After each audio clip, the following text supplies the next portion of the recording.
They met in the most ordinary place, a coffee shop in Seattle. Riley was writing her graduate thesis at a corner table, surrounded by books and the scent of espresso.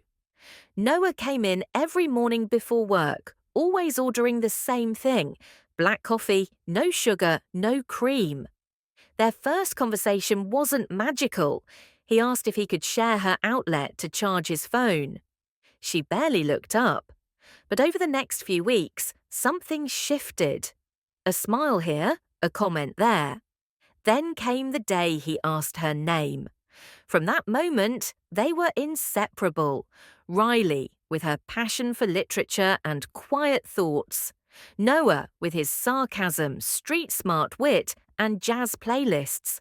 They balanced each other in a way that felt right. Like two puzzle pieces that didn't match perfectly, but somehow fit. They moved in together within a year. The apartment was small, tucked above a bakery. Sunday mornings smelled like cinnamon rolls. Their walls were covered in photos, dried flowers, little notes stuck to mirrors with "I love you" scribbled in rushed handwriting. For a while, it was everything. But love, Riley would later learn, doesn't only live in the big moments. It survives in the in-between. And that's where they started to fall apart, between the spaces of silence and misunderstanding. It began slowly. Riley started spending more time at the university, deadlines, meetings, late classes. Noah took on extra shifts, trying to save for their future.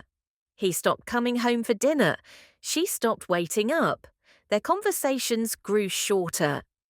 "How was your day?" became routine, void of curiosity. They talked, but they no longer really heard each other. Riley noticed the distance but didn't know how to bridge it. She told herself it was just a phase. Every couple went through it.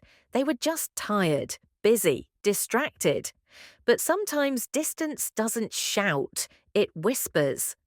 And one day, you wake up next to someone who feels like a stranger. The breaking point came in autumn. It was raining hard. Riley had spent the evening grading papers, and Noah was late again, hours late, no calls, no texts. When he finally walked in, soaked and exhausted, Riley didn't ask where he'd been. Instead, she simply said, "Are we still in love?" Noah froze. He didn't lie. He didn't try to soothe her with empty words. He just said quietly, "I don't know." That silence that followed said more than anything else. They didn't fight. There were no raised voices or slamming doors. Just two people sitting in their small living room, acknowledging that love alone wasn't enough anymore. That night, Riley slept on the couch. Noah didn't try to stop her. The days that followed were heavy. They tried to fix it. Half-hearted dates, long walks without talking, counselling that felt more like a formality than a solution. But the truth was written in the way they stopped reaching for each other. So one morning, Riley packed her things.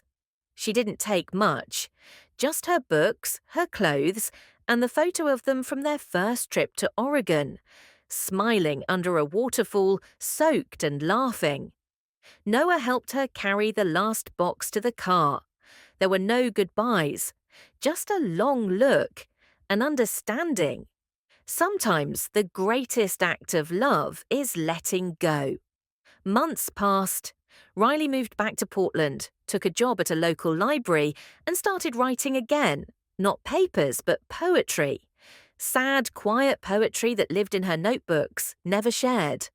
Noah stayed in Seattle. He quit his job, travelled for a while, said yes to things he used to avoid.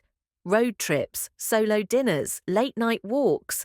They didn't keep in touch, not because they hated each other, but because they knew they had to heal separately. Then, 1 year later, they ran into each other. A random bookstore in Spokane, both of them visiting the city for different reasons. Riley was wearing a yellow sweater Noah used to love. Noah had cut his hair, wore glasses now.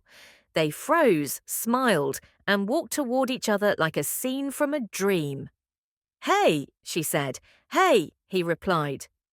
They didn't talk about the past. They didn't ask what went wrong. Instead, they talked about books, life, how Seattle still rained too much. When Riley turned to leave, Noah said, "You look happy." She smiled. "I am." Then she paused. "So do you."